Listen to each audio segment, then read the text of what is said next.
성경의 내용상 세 부분으로 구분할 수 있습니다. 역사, 체험, 예언이라고 말씀을 드렸죠. 좀 더 연구해 보기 원하시는 분은 제5과 동영상 강좌를 참조해 보실 수 있습니다. 역사는 뿌리와 같고 체험을 줄기라고 한다면 예언은 열매와 같습니다. 농부가 한 해 동안 열심히 땀 흘리며 수고했는데 가을에 열매가 없다면 그 심정이 어떠하겠습니까? 예언을 통하여 복음의 참된 열매를 맛보지 못한다면 이 얼마나 안타까운 일이겠습니까? 예언을 연구하면 이 세상을 미혹하려는 사단의 전략들을 알 수가 있게 됩니다. 우리가 오늘 어디에 서야 하는지, 무엇을 해야 하는지를 분명히 알 수 있게 되어집니다.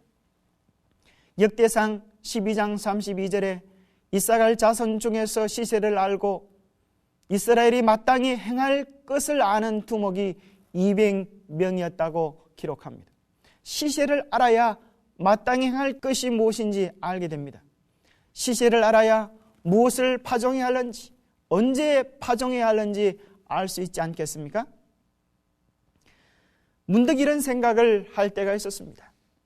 예수님의 12 제자처럼 예수님을 이 땅에서 보았다면 얼마나 좋을까? 더 나아가서 베드로, 야고보, 요한처럼 변화산에서 변화된 예수님의 영광을 볼 수 있다면 얼마나 의심 없이 분명하게 주님의 사업을 할 수 있을까? 아마 한치의 의심도 없이 이 기별을 담대히 전할 수 있겠지. 어떤 반대나 시련이 와도 견고히 설 수 있겠지. 누가 뭐라 해도 분명히 전할 수 있겠지. 왜냐하면 내 눈으로 귀로 분명한 사실을 경험했으니까. 세상에 체험한 것보다 더 분명한 사실이 어디에 있을까요? 그런데 그런 경험을 한 베드로는 이렇게 고백을 합니다. 베드로전서 1장 16절 17절에 변화산의 경험을 이야기하면서 우리 주 예수 그리스도의 능력과 강림하심을 너에게 알게 한 것이 공교히 만든 이야기를 쫓은 것이 아니요 우리는 그의 크신 위엄을 친히 본 자라. 16절을 현대어 성경으로 읽어보겠습니다. 우리가 여러분에게 주 예수 그리스도의 능력과 재림에 관해 들려준 이야기는 교모하게 꾸며낸 이야기가 아닙니다. 나는 내 눈으로 그리스도의 광채와 그 영광을 직접 보았습니다. 베드로서 1장 19절에 또 우리에게 더 확실한 예언이 있어 어두운 데 비치는 등불과 같으니 날이 새어 샛별이 너희 마음에 떠오르기까지 너희가 이것을 주의하는 것이 가하니라. 베드로는 자기가 보았던 변화 사례의 경험보다 더 확실한 것이 있는데 그것이 예언이라고 말해줍니다. 현대어 성경으로 19절을 읽어보겠습니다. 그리고 마침내 여러분이 예언자들의 말씀을 깊이 깨달을 때 여러분의 영혼 속에 놀라운 진리가 빛나고 그리스도께서 여러분의 마음에 샛별처럼 자리 잡으실 것입니다. 예언의 밝은 진리를 이해할 때 우리는 세상의 어둠을 따라가지 않게 될 것입니다.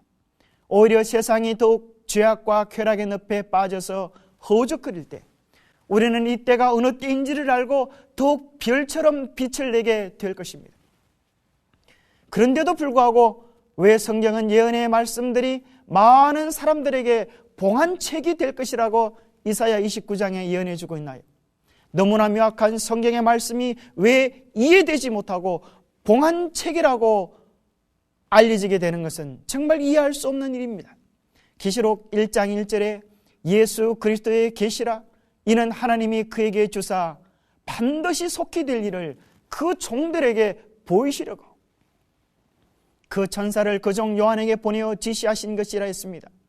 요한계시록의 시작은 어떻게 시작되어집니까? 예수 그리스도의 계시라. 예수님이 친히 열어 보이신 계시입니다. 그리고 그것은 반드시 속히 될 일을 지시하신 것입니다. 그런데 왜 이해하기 어렵기만 한 책이라고 말을 할까요? 정말 이해하기 힘든 소리지 않습니까? 그 명확한 이유를 성경은 이렇게 밝혀줍니다. 이사야 29장 13절에서 14절입니다. 주께서 가라사대 이 백성이 입으로는 나를 가까이하여 입술로는 나를 존경하나 그 마음은 내게서 멀리 떠나나니 그들이 나를 경외함은 사람의 계명으로 가르침을 받았을 뿐이라. 그러므로 내가 이 백성 중에 기이한 일 곧 기이하고 가장 기이한 일을 다시 행하리니 그들 중에 지혜자의 지혜가 없어지고 명철자의 총명이 가리워지리라. 문제가 무엇입니까? 마음이 하나님에게서 떠난 것입니다. 그래서 하나님을 경외한다고 하지만 정작 하나님의 계명을 외면하고 사람의 계명으로 가르치기 때문입니다. 선과 악의 싸움의 개정점이 바로 하나님의 계명입니다. 바로 서야만 바로 볼 수 있습니다. 바로 서야 할 자리를 잃어버리니 바로 볼 수 없게 된 것입니다.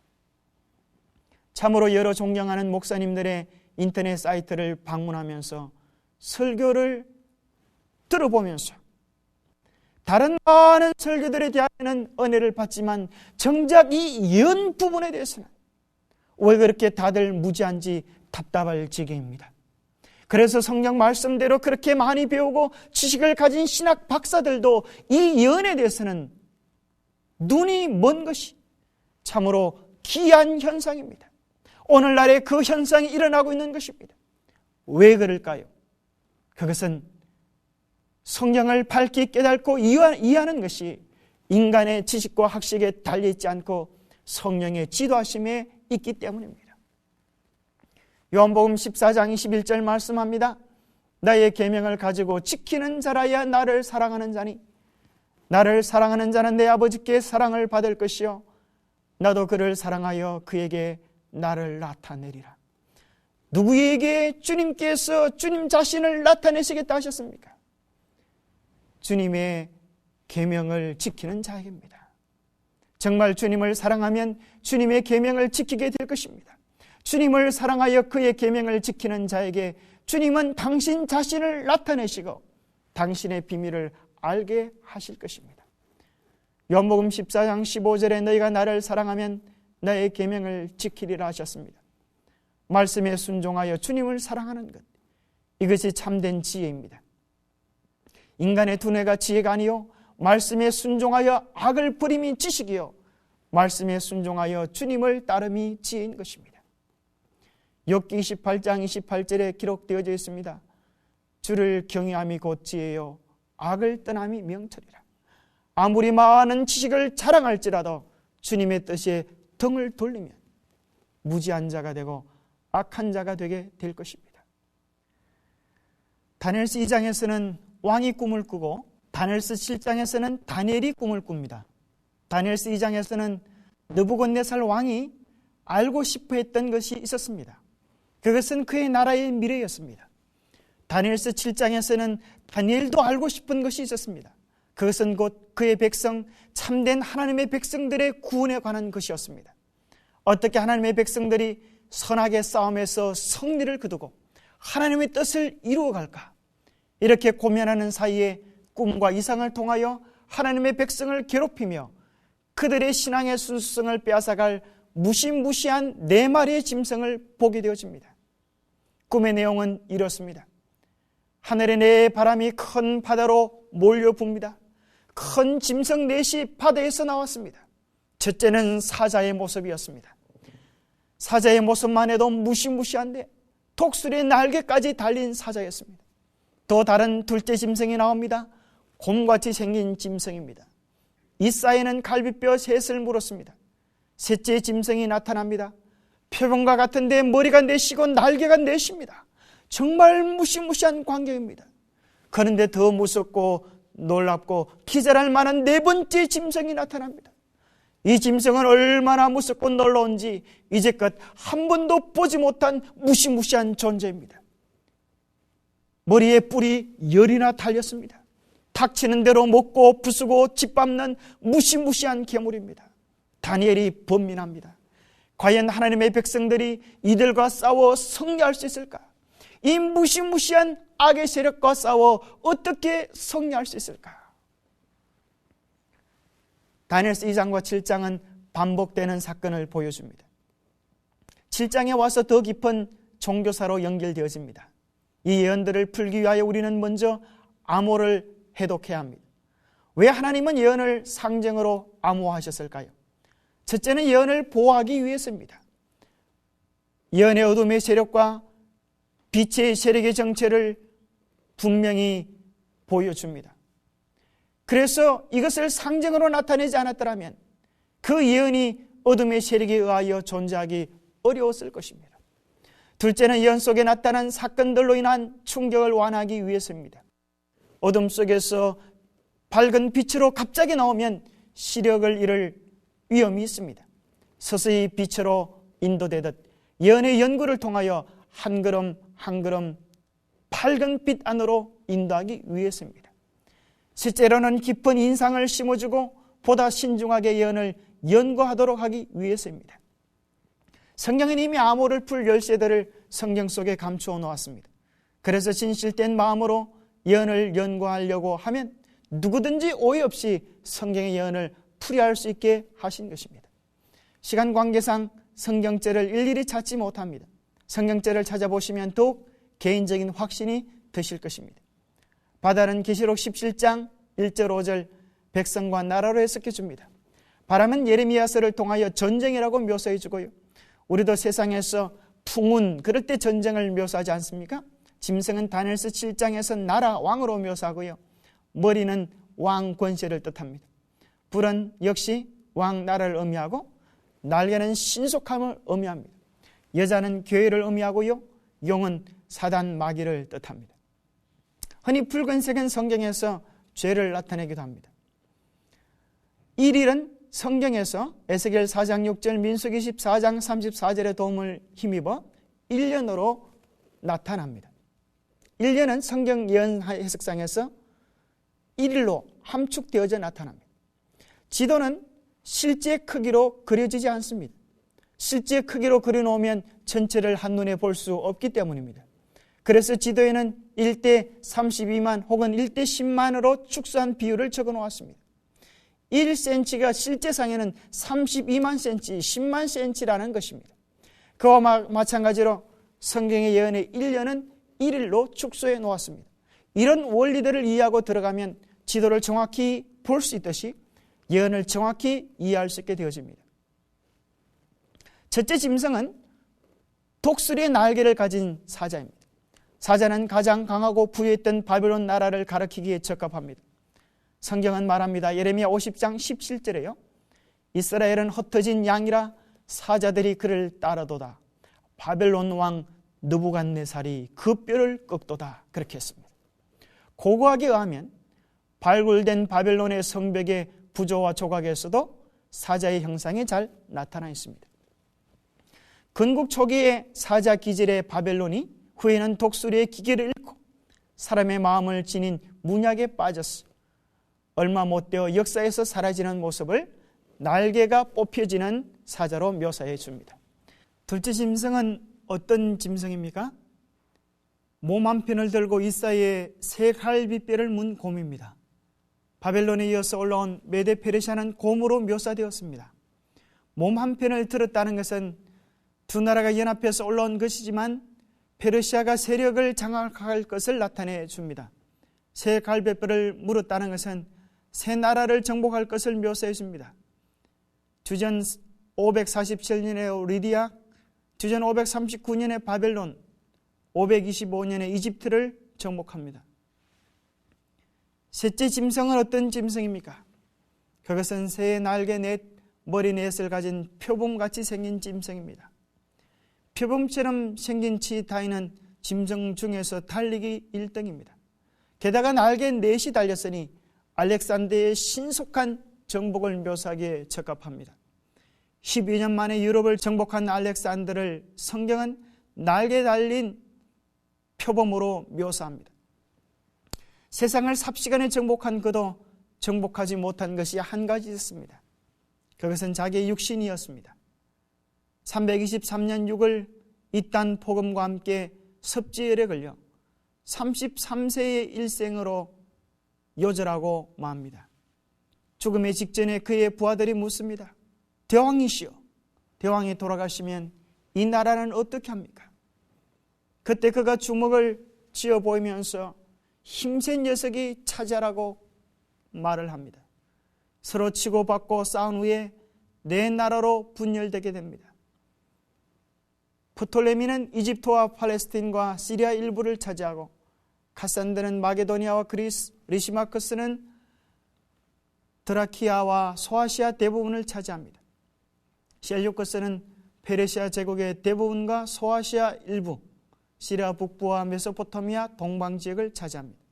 우리는 사이코 부도와 세계사들을 통하여 놀랍도록 정확한 성경 예언을 다시 확인하게 됩니다. 넷째 짐승은 무엇입니까? 그리스에 이어 대단히 강하고 무서운 세력으로 유럽을 장악하기 시작한 것은 로마였습니다. 지난번에 예언에서 확인했던 것과 똑같이 금, 은, 동, 철로 묘사된 우상과 똑같지 않습니까? 이태리 반도에서 일어난 로마 제국은 1세기에 이미 온 유럽을 제패해 버리고 맙니다. 이태리 반도에 일어난 로마는 지금의 남부 유럽과 프랑스, 잉글랜드, 네덜란드의 대부분, 스위스, 그리고 남부 독일과 헝가리, 터키, 소아시아 전역과 아프리카를 정복했습니다. 역사가 기본시는 이렇게 기록합니다. 공화국의 군대는 이따금 전투에서 지는 때도 있었지만 전쟁에서는 언제나 승리하면서 빠른 걸음으로 유프라테스와 다뉴버와 라인강 그리고 바다를 향해 성성장구하며 나아갔으며 나라들과 왕들을 표상한 금과 은과 노스의 신상들은 이 로마라는 철의 제국에 의해 연속적으로 부서졌다고 기록합니다. 로마 제국처럼 강력한 정치와 군사 조직을 가지고 그토록 넓은 영토를 부수고 빤 나라는 전무후무했습니다. 이제까지는 다니엘서 2장의 예언들을 반복한 것이었습니다. 다니엘서 7장에는 교회사를 더 깊게 묘사해 줍니다. 자, 이제 우리의 관심을 모아가는 한 작은 존재를 발견합니다. 그것은 작은 뿔에 관한 예언입니다. 다니엘서 7장 8절입니다. 내가 그 뿔을 유심히 보는 중 다른 작은 뿔이 그 사이에서 나더니 먼저 뿔 중에 셋이 그 앞에 뿌리까지 뽑혔으며 이 작은 뿔에는 사람의 눈 같은 눈이 있고 또 입이 있어 큰 말을 하였느니라. 24절에서 26절입니다. 그 열 뿔은 이 나라에서 일어날 열 왕이요 그 후에 또 하나가 일어나리니 그는 먼저 있던 자들과 다르고 또 새 왕을 복종시킬 것이며 그가 장차 말로 지극히 높은 자를 대적하며 또 지극히 높은 자의 성도를 괴롭게 할 것이며 그가 또 때와 법을 변개코자 할 것이며 성도는 그의 손에 붙임받아 한 때와 두 때와 반 때를 지니리라. 그러나 심판이 시작된 즉 그는 권세를 빼앗기고 끝까지 멸망할 것이요. 위의 성경절을 근거로 정체가 무엇인지 신원조회를 해봅시다. 신원조회를 잘해야 합니다. 자칫 잘못하면 괜히 애달픈 사람을 잡을 수 있기 때문입니다. 정확한 신원조회를 해야 합니다. 명탐정은 보통 사람이 보지 못하는 것들 속에서도 범죄의 단서를 찾아냅니다. 자, 이제 우리가 작은 뿔의 신원을 조회하는 명탐정이 되어봅시다. 우리는 10가지로 그의 신원을 조회해 볼 수 있습니다. 첫 번째는 그의 이름이 무엇일까요? 작은 뿔, 작은 뿔의 정체는 무엇일까요? 그것은 작은 뿔입니다. 적은 영토를 가진 작은 나라입니다. 그 이름을 우리가 알아보기 위하여 10가지를 지금 살펴보는 것입니다. 두 번째는 본적입니다. 어디에서 작은 뿔이 나올 것이라고요? 다니엘서 7장 19절에 넷째 짐승에서 10뿔 가운데서 작은 뿔이 나온다고 했습니다. 이 작은 뿔은 로마 제국과 연결된 것입니다. 중세기 교회에 관한 기록을 보면 정치적 로마의 폐허로부터 로마 교회의 거대한 형태로 거대한 도덕적 왕국이 일어났다고 기록해 줍니다. 셋째는 생년월일을 살펴봅시다. 언제 출생했는지, 출생 시기가 언제인지 살펴봅시다. 출생 시기는 10뿔이 나온 후 476년 로마가 멸망한 후에 나옵니다. 이해남 씨가 쓴 세계사 책 79페이지를 보십시다. 스로마의 황제가 없어진 후에 로마 사람들은 교회를 중심으로 하는 정치 조직을 유일한 국가 조직으로 알고 로마 주교를 전 가톨릭 교회의 교황으로 섬기게 되었으며 또 사실상 대교황 레오는 훈족왕 아틸라의 로마 침략을 막아내고 대교황 그레고리는 롬바르드족의 침입을 막으면서 실제 로마 국왕의 일을 맡아보았다고 기록합니다. 넷째로 그의 신장입니다. 키는 얼마나 되었을까요? 키는 작습니다. 그 나라의 크기는 작고 작은 나라인데 큰 소리로 온 세계를 향하여 호령합니다. 성 바오로 출판사에서 펴낸 바티칸이라고 하는 책 30페이지, 41페이지에 보면 이런 기록이 있습니다. 현재 세계 각국에 흩어진 8억의 신자를 다스리는 종교적인 대제국인 바티칸 시국의 영토는 0.44 평방킬로미터. 세계에서 가장 작은 나라로 알려진 모나코의 면적의 3분의 1도 못 되고 인구는 근년의 통계로 총 856명인데 그중 537명만의 시민권을 가지고 있고 그 나머지는 거주자에 불과하다. 얼마나 작은 나라입니까? 다섯 번째로 그러나 그 힘은 보십시오. 그 힘은 다니엘서 7장 20절에 동류보다 강하다고 했습니다. 이 나라의 세력이 다른 여러 나라보다도 강할 것을 말합니다. 예언적으로 몇 가지 예를 들면 교황 그레고리 1세는 말했습니다. 교황은 최고의 재판장으로 왕과 황제들을 마음대로 폐위시킬 수 있다고 했습니다. 교황 그레고리 7세의 세력에 반발하던 신성 로마 제국 황제 헨리 4세는 교황이 파문을 시켜버렸습니다.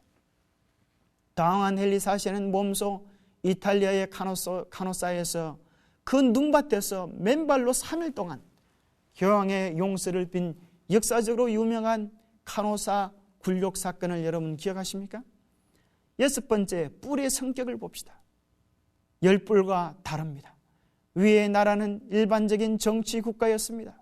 그러나 이 나라는 일반적인 정치 국가가 아니라 종교적 국가입니다.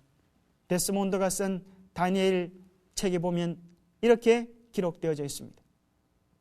이전의 나라들은 모두 정치적 군주 국가였으나 교황 로마는 정치적 절대 군주 국가이면서도 종교적 군주 국가라는 점에서 크게 다르다.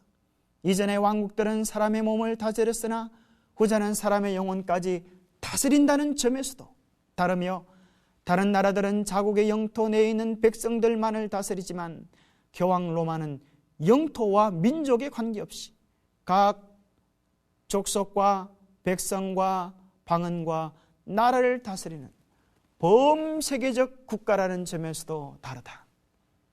일곱 번째는 새 뿔을 뿌리채 뽑는다고 기록합니다. 로마 교황권의 지상권을 가로막던 헤롤리 반달 그리고 마지막으로 동쿠트를 AD 538년에 제감으로써 먼저 뿔 중에 셋이 그 앞에서 뿌리까지 뽑히게 되었습니다. 로마 교황은 유스티니아누스 황제의 선언대로 세계 교회의 머리로 등장하게 된 것입니다. 여덟 번째 신은 조회입니다. 눈과 입이 있어 큰 말을 한다고 했습니다. 다니엘서 7장 8절의 해석이라고 볼 수 있는 다니엘서 7장 24절에서 25절의 내용은 장차 말로 지극히 높으신 자를 대적하는 일과 관련되어 있음을 알게 됩니다.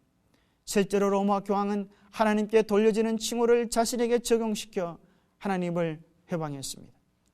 교황은 그토록 큰 위엄과 높음 때문에 그는 단순히 한 사람의 인간이 아니요 말하자면 하나님이요 하나님의 대리자이다. 교황은 하늘과 땅과 지하 세계의 왕으로서 삼중관으로 관을 쓰고 있다. 새 관으로 꾸며진 이 삼천관을 받으소서. 당신의 군주들과 제왕들의 아버지여 세계의 주교요 구세주 예수 그리스도의 지상 대리자임을 생각하소서. 주의 명예와 영광이 영원하실지어다. 자, 우리는 이렇게 생각할 수 있습니다. 그래, 교황은 역시 예수 그리스도의 대리자야. 예수 그리스도를 우리에게 잘 설명해 주거든. 그러나 다른 것입니다. 예수 그리스도의 대리자로서 그분의 사랑을 세상에 보여주는 사랑의 대리자가 아니라 예수 그리스도의 권세에 대하여 하나님의 권한에 대하여 도전하는 것이 문제인 것입니다. 우리가 어떻게 그것을 확인할 수 있을까요? 아홉 번째 신은 조회입니다. 바로 그가 예수님의 권세로 하나님의 권세로 하나님의 법을 변경한다고 예언해주고 있기 때문입니다. 자, 다음 도표를 참조해 보십시오. 하나는 출애굽기 20장에 나온 십계명이요, 다른 하나는 천주교의 십계명입니다. 십계명 중에 가장 길게 기록된 것이 두 번째 계명, 우상 숭배하지 말라는 계명과 안식일 계명입니다. 그만큼 중요하기에 길게 설명된 것이 아닐까요? 천주교는 둘째 계명을 없애버리고 넷째 계명을 변경시켜 버립니다. 제7일 안식일을 일요일로 변경시켜 버립니다. 그리고 10개를 만들기 위하여 9째 계명을 둘로 만들어내어 십계명을 만듭니다. 신부사한집 173페이지에 이렇게 기록되어 있습니다. 성경은 안식일을 거룩하게 지키라고 말한다. 그러나 로마 가톨릭 교회는 말하기를 아니다.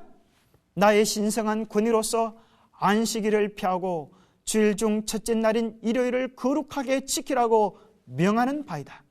마지막으로 말하노니 교회의 전통은 성경보다 위에 있다고 선포하는 바이다. 우리는 우리의 교리를 전통에 기초한 것이다. 10번째로 한때, 두때, 반때 동안 성도를 핍박할 것이라고 말해줍니다. 때는 얼마의 기간을 말하는 것일까요? 때는 아람어로 이단인데 해, 년을 뜻합니다. 한때, 두때, 반때는 3년 반을 의미하고 이것은 개월수로 42개월, 날수로 계산하면 한 달은 연을 계산할 때 30일로 계산되어집니다. 그래서 42개월은 곱하기 30을 하면 1260일이 됩니다. 성경은 같은 기간을 7번 반복하므로 다시 한번 정확성을 확인해 줍니다. 자, 다음 도표를 참조해 봅시다. 다니엘서 7장 25절, 12장 7절에는 한때, 두때, 반때로 묘사되어져 있고 계시록 11장 2절에는 42달, 계시록 11장 3절, 12장 6절에는 1260일, 계시록 12장 14절에는 한때, 두때, 반때, 계시록 13장 5절에는 42달, 똑같은 사건을 7번이나 반복하면서 이 예언의 정확성을 우리에게 설명해 줍니다. 1260일은 곧 1260년 동안입니다. 1260년의 기나긴 중시의 암흑 시간 동안 하나님의 백성을 핍박한 세력이 있었습니다. 1260년의 기간은 동코트를 격퇴시킨 538년을 시작으로 해서 교황 피우스 6세가 나폴레옹 왕의 부하 볼티어 장군에게 잡혀 프랑스 발랑스에 간 1798년까지로 계산해 볼 수 있습니다. 수많은 기독교인들이 이단이라는 죄명 아래 죽임을 당했습니다. 중시의 암흑시대 동안에 마녀사냥, 종교재판, 십자가 운동이라는 미명 아래 수많은 사람들이 죽임을 당했습니다. 교황 요한 바오로 2세도 그 역사적 사건에 대하여 사과를 하기도 했습니다. 그럴 뿐 아니라 사도 바울이 기록한 데살로니가 전후서를 통하여 적 그리스도의 정체를 다시 한번 확인하게 되었습니다. 서기 51년 바울이 데살로니가 교인들에게 편지를 보냅니다. 데살로니가후서 2장 2절, 혹 역으로나 혹 말로나 혹 우리에게서 받았다는 편지로나 주의 날이 이르렀다고 시동심하거나 두려워하거나 하지 아니할 그것이라. 누가 아무렇게 하여도 너희가 미혹하지 말라. 먼저 배도하는 일이 있고 저 불법의 사람 곧 멸망의 아들이 나타나기 전에는 이러지 아니하리라. 바울도 마지막에 일어날 적 그리스도의 정체를 불법의 사람이라고 정의를 내립니다. 하나님의 법을 대적하거나 반대하는 것은 스스로 멸망을 자처하는 일입니다. 누가 하나님과 더불어 싸울 수가 있겠습니까? 하나님의 정부의 통치 원래는 십계명이며 그 십계명을 변경하는 것은 하나님의 통치를 대적하는 것입니다. 시편 89편 14절에 의와 공의가 주의 보좌의 기초라. 그것은 자신이 하나님과 같이 영광을 받을 만한 권한이 있다는 마귀의 속셈인 것입니다.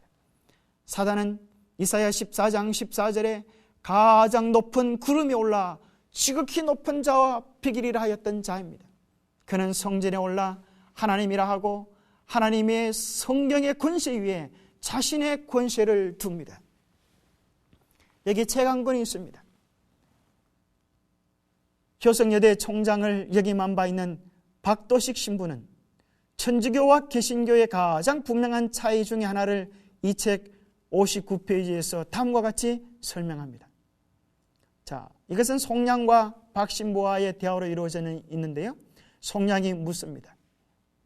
성령 이후에 또 내려오는 구원의 진리를 성전이라 하셨는데 구체적으로 성전에서 가르치는 교리를 하나 말씀해 보시지요. 박신부가 대답을 합니다. 개신교에서 일요일을 주일로 지내고 있지요. 성경 어디에서 그 근거를 찾아볼 수 있습니까? 성경에는 분명히 안식일을 주장했고 안식일은 토요일입니다. 어찌하여 성경에도 전혀 없는 일요일을 주일로 지내고 있습니까? 성경에는 그런 말이 전혀 없습니다. 천주교에는 성경 외에 내려오는 구원의 진리를 성전이라고 하며 그 성전의 예가 토요일에서 일요일로 바꾼 교회의 권위라고 말을 합니다. 아무도 성경 위에 권위를 둘 수 없습니다. 왜냐하면 그것은 하나님의 말씀이기 때문입니다. 그것은 하늘 정부의 기초이기 때문입니다. 국가의 3요소는 국민, 주권, 영토입니다. 일제 36년 동안 우리는 국민도 영토도 있었지만 주권을 잃어버렸습니다. 그때 영토는 유린당하며 국민들은 고통당하게 되었습니다. 주권은 그 나라의 법입니다. 마태복음 5장에서 7장에 예수님은 산상보훈을 통하여 십계명을 제석해 줍니다. 바로 산상보훈은 천국의 헌장입니다. 마태복음 5장 17절에 내가 율법이나 선지자나 폐하러 온 줄로 생각지 말라. 폐하러 온 것이 아니요 완전케 하려 함이로라 하시면서 십계명을 형식적으로 문자적으로 지키는 유대인들에게 그 정신과 바른 태도를 말씀해 주셨습니다. 마태복음 5장 21절에는 기록해 줍니다. 옛사람에게 말한 바 살인치 말라. 누구든지 살인하면 심판을 받게 되리라 하였다는 것을 너희가 들었으나 십계명 가운데 살인하지 말라라는 계명을 다시 해석해 주고 계시는 것입니다. 5장 27절에는 간음치 말라 하였다는 것을 너희가 들었으나 7번째 계명이지요. 5장 43절에는 내 이웃을 사랑하고 내 원수를 미워하라 하였다는 것을 너희가 들었으나 하시면서 십계명의 본래의 정신을 말씀해 줍니다. 결론적으로 다시 한번 천명해 주십니다. 7장 21절에 나더러 주여 주여 하는 자마다 천국에 다 들어갈 것이 아니요 다만 하늘에 계신 내 아버지의 뜻대로 행하는 자라야 들어가리라. 우리의 싸움은 이것입니다. 누구에게 나의 마음을 줄 것인가?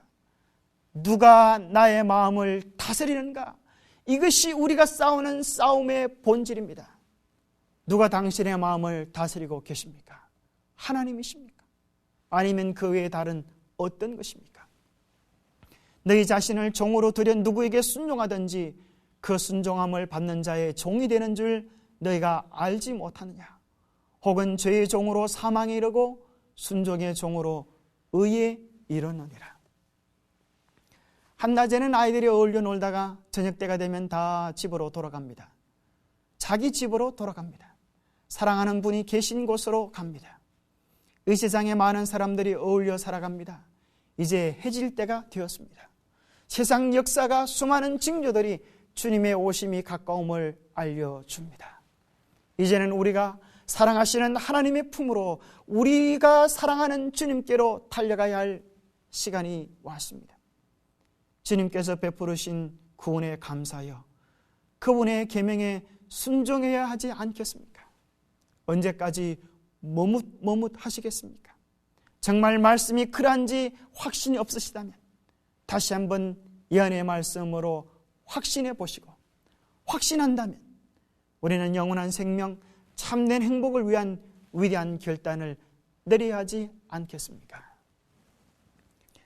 하나님 아버지, 다니엘서 7장의 예언들을 통하여 우리가 싸우고 있는 싸움이 무엇인지를 알게 해주심을 인하여 감사합니다. 예수님을 믿는다고 하지만 내 뜻대로 내 고집대로 살았던 엉덩이에 뿔난 송아지 같은 우리의 고집들을 꺾어주시고 오직 주님 사랑하는 마음으로 주님의 계명에 순종하며 살아갈 수 있도록 도와주시옵소서. 오 하나님, 내 마음이 편하고 쉬운 길로만 가려고 늘 넓은 길을 찾습니다. 하나님 우리의 마음을 사로잡아 주시고 좁은 길이라 할지라도 주님 가신 길이라면, 주님 기쁘시게 하는 길이라면 즐겨 따르게 도와주시옵소서. 세상 역사를 통하여 너무나 구체적으로 예언되어진, 너무나 구체적으로 성취되어진 주님의 말씀들을 보았습니다.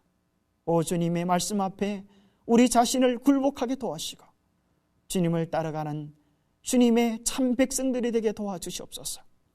성령의 은혜로 우리의 마음을 주장해 주시옵기를 우리 주 예수 그리스도 이름 의지하여 간절히 간구하옵나이다. 아멘. 계속되어지는 예언 집회를 통하여 우리가 더 밝은 예언의 비밀과 역사의 비밀들을 알 수 있게 될 것입니다. 다음 더욱 놀라운 시간으로 여러분 모두를 초청합니다.